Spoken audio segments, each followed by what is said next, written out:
Yuriorkis Gamboa in his return gets a majority decision over Alexis Reyes, who was 15-3. This your boy CJ Goodfella back with the boxing clinic. One time for the one time, all that good-ish. And I can't believe that Yuriorkis Gamboa, the decline is so epic.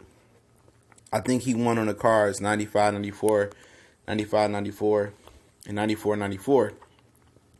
I think he was fighting in Cancun tonight. And the guy he lost to actually came off a split decision loss to another undefeated fighter that I hadn't heard of before.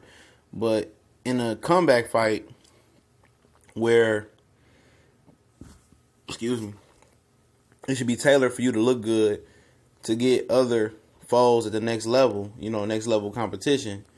He should have blew through the competition.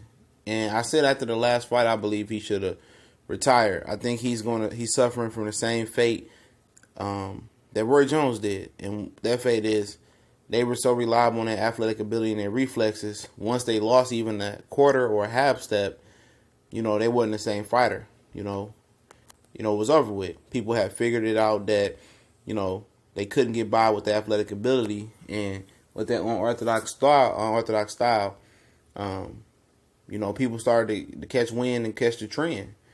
And with Gamboa and Roy Jones, it's the same thing. Roy Jones is a little bit different. He went to heavyweight and came back down, and I think it shocked his body. And he lost his athletic ability. For Gamboa, it was weight, and it could have been an age factor. And, reports from guys that used to coach him or train him, however you look at it, they said that he wasn't the most committed boxer in the world. He wasn't taking the shit serious. And when you're that gifted, people that, not familiar with sports or not as gifted, you gotta, that happens. Tend not to work hard. They say hard work beat talent when talent don't work hard.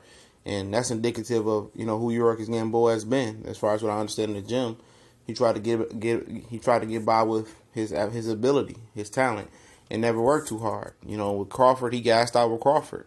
He was always a front runner. He was the definition of a front runner.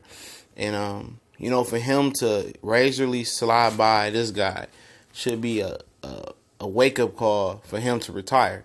His wake up call to retire was last fight. But this should be a serious wake-up call. I don't know what he's done with his money. I don't know what kind of ventures he has outside of boxing. But, his boxing career is done. If he can't squeeze back down to at least 130 or 126, it's done. When he went to 135, we all knew it was a mistake. He always get knocked down, but he would always get knocked, get back up at the lower weight classes. When he started going against bigger guys like Crawford, it was just no contest. He went through the long, litigation or thing with Top Rank for him not wanting to fight Brandon Rios and the exit out of his contract. Then he signed with 50 Cent. He blamed 50 Cent for his career being stagnant. And, you got to do nothing but blame Yuriorkis Gamboa for making bad business decisions. Pretty sure Eric Laura told him and Rigondeaux to come over there with Al Heyman. And both of their careers will be drastically different, especially Rigondeaux. But they didn't do it. They chose their own route, and they faked. They took the rope and they hung themselves. And for him to squeeze by this guy, who has some height on him as well, from what I'm understanding, he had some height on him. And, he was able probably to use that height. He probably feel like he got robbed. But, he went to this guy's home country, razor thin decision.